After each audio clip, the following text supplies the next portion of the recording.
Vamos mudar de assunto? Olha só, o líder espiritual do Tibete, Dalai Lama, divulgou um vídeo após internautas expressarem revolta com um vídeo em que o budista beija um menino na boca e em seguida pede que o garoto chupe sua língua. Defensores disseram que o Dalai Lama tem um jeito brincalhão.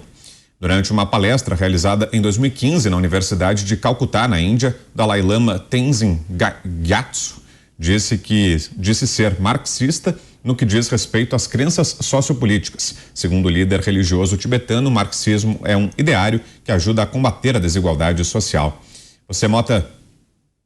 Dalai Lama é a figura mais sagrada do budismo tibetano e vive exilado na Índia desde 1959, quando o Tibete foi anexado pela China. Os defensores do Dalai Lama argumentaram que as críticas vinham de ocidentais que não entendem a cultura tibetana. Segundo eles, mostrar a língua para outra pessoa é considerado um sinal de respeito ou afirmação na cultura da região. Quem disse isso foi o Instituto de Estudos do Leste Asiático da Universidade da Califórnia, em Berkeley. E aí um ativista tibetano disse o seguinte: o que vocês estão fazendo é ocidentalizar a expressão das emoções. Vocês estão trazendo a narrativa das suas culturas, da cultura ocidental, sobre gênero e sexualidade, para interpretar de forma hedionda a expressão tibetana.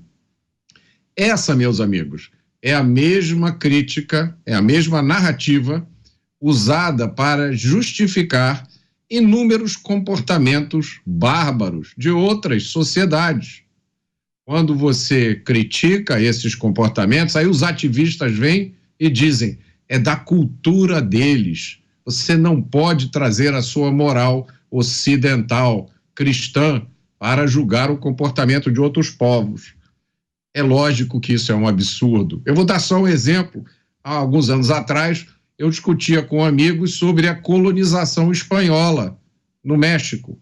E aí eles falavam dos crimes que os espanhóis cometiam, e da destruição da civilização maia, e eu lembrei, olha, os maias, eles faziam sacrifícios humanos.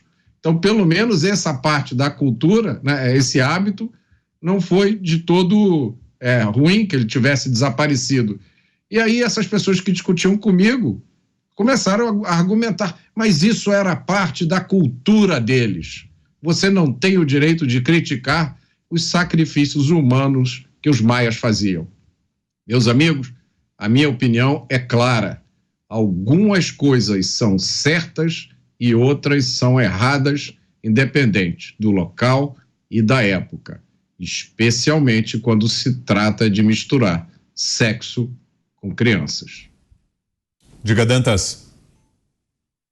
Acho que o Mota foi no âmago da questão. Se a gente for abrir mão de questionar, de criticar, de observar certos comportamentos que não se adequam ao que nós consideramos como certo, a gente vai tolerar culturas que submetem a mulher, que colocam ela dentro de uma burca, né? que exploram a mulher, que arrancam os seus órgãos genitais.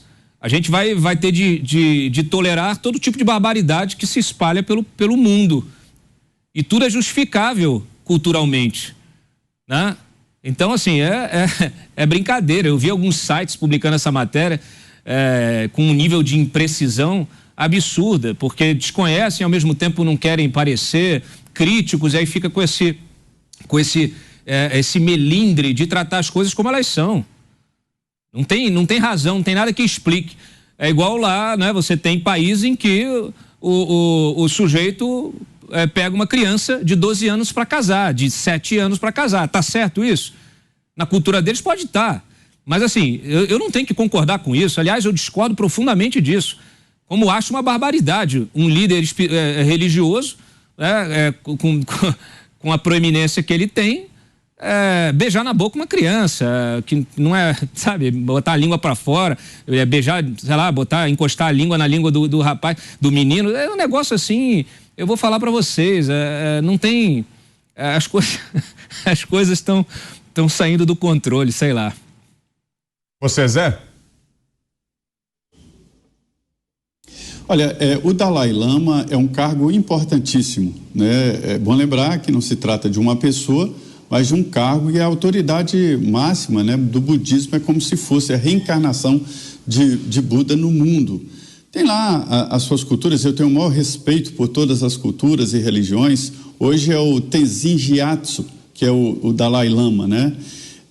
Mas é como o Mota falou, existem coisas que são corretas e coisas que não são corretas e não precisa nenhum estudo científico, não precisa nem discutir cultura nem nada. Nós temos um debate que é muito aprofundado aqui sobre algumas culturas indígenas de matar crianças que nascem com problemas físicos ou algumas culturas até gêmeos, né? Se enterra, isso não pode ser aceito. E o governo anterior andou, inclusive, tomando algumas providências sobre isso e foi criticado. Veja bem, isso não é correto. Em qualquer cultura é preciso fazer uma atualização da cultura e é preciso ter críticas, como diz o Dantas. Sim, é preciso estar aberto. Não precisa ser nenhum integrante lá do budismo ou estudioso para entender que isso não é correto, isso não é certo.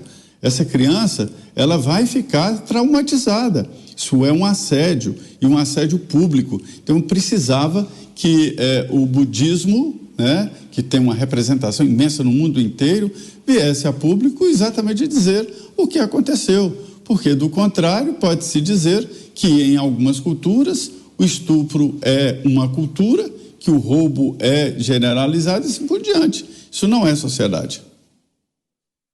Você, Pavi, 1 minuto. Os direitos humanos são universais, essa é uma premissa básica. Essa questão de ocidentalizar o pensamento das coisas é a maior bobagem que existe. Tem um jurisfilósofo francês chamado Alain Soupiot, é um nojo ler Alain Soupiot, e ele fala, né, que as mulheres islâmicas elas podem sim se submeter ao marido e ser pessoas de segunda categoria. Ele propugna, aliás, uma declaração universal de direitos humanos de segunda categoria para mulheres muçulmanas, por exemplo. Não dá. Ou o direito humano é universal ou ele não é nada. Veja as seitas nos Estados Unidos. Eu trabalhei muito no meu doutorado com seitas em Waco, nos Estados Unidos. Outro caso também de extremistas mormons, que líderes religiosos faziam sexo com todas as meninas de 12, 13, 14 anos. Isso pode ser aceito em nome da religião? Não pode. E a gente não vai só para seita, não. A gente tem casos aqui que também chocam o Ocidente. Em Nova York, onde é uma comunidade ortodoxa judia muito grande, nós temos o seguinte caso, só para encerrar. Durante o Metzizá, onde se faz o Mohel, que é a circundação do recém-nascido judeu homem, pastores ortodoxos, eles faziam a circundação com o dente, com a boca. Eles punham a boca no prepúcio do bebê e faziam a circundação. Até que o Conselho de Nova York, depois de mortes de bebês, mortes causadas por doenças sexualmente transmissíveis, transmitidas do rabino ortodoxo aos bebês, tiveram que ser paradas. Criança não se brinca. Agora, Mota, isso pode ter como efeito o próprio enfraquecimento da figura do Dalai Lama, conduzindo a uma mudança no comando do budismo, Mota? É difícil dizer, Brown. É enorme a lista de influenciadores, de personalidades, de líderes religiosos que têm todo tipo de comportamento bizarro e ainda assim continuam com os seus seguidores, com os seus apoiadores, né? O próprio, esse fenômeno do surgimento de tanta gente disposta a colocar de lado o bom senso mais básico para encontrar explicações para isso, né? Eu acho que já mostra que quando a cegueira ideológica, o fanatismo chega a determinado ponto, não há nada que possa curar. Muito interessante é que o Dalai Lama tenha feito uma declaração de apoio ao marxismo, porque o marxismo é um desses tipos de cegueira.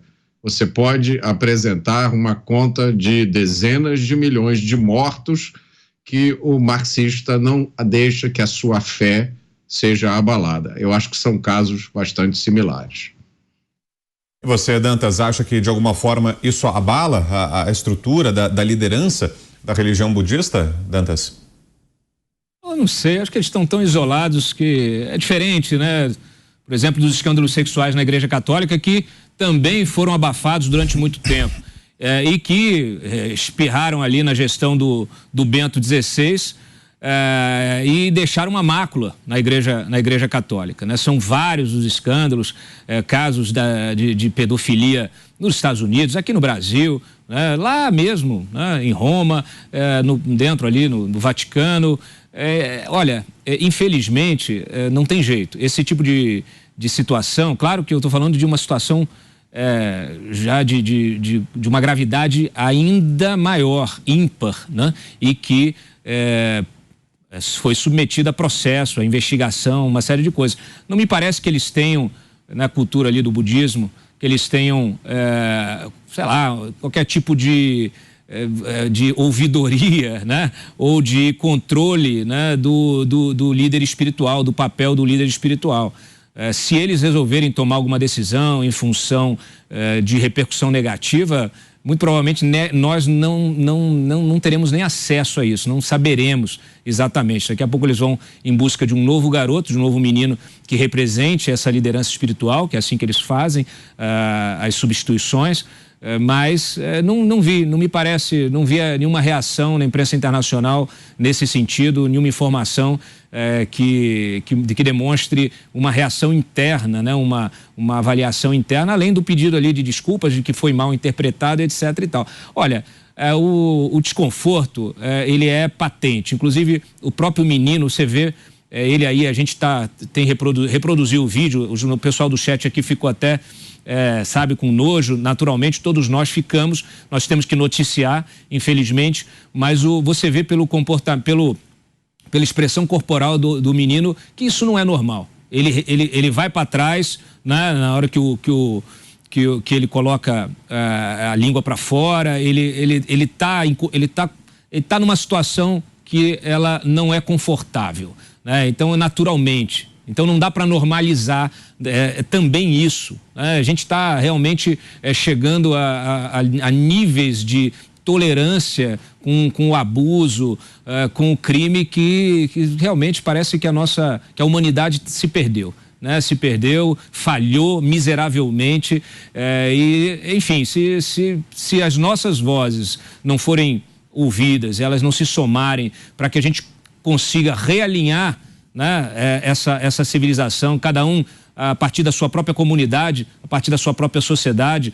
dentro naturalmente do nosso alcance, do que alcança a nossa voz. Se a gente não fizer esse esforço para as próximas gerações, eu temo muito por elas, temo muito pela minha filha, pela filha da minha filha, pela minha neta e quem virá depois, porque a gente está numa espiral realmente de absoluta decadência moral e espiritual, visto esse exemplo. Diga, Pavê. Só lembrar que eu falei de duas seitas nos Estados Unidos, uma em Waco e outra de extremistas mormons, mas vale lembrar também que em 2019 foi preso nos Estados Unidos Keith Raniere. Ele tinha montado uma seita que se chamava NXIVM, NXIVM. Nessa seita, o Raniere, ele fazia sexo com mulheres menores de idade e as marcava com ferro, igual ferro em brasa, igual se marcam as vacas. E Keith Raniere, ele foi validado pelo Dalai Lama. Ao longo da sua escalada na sua seita nos Estados Unidos, uma das pessoas que validaram a sabedoria de Raniere foi o Dalai Lama.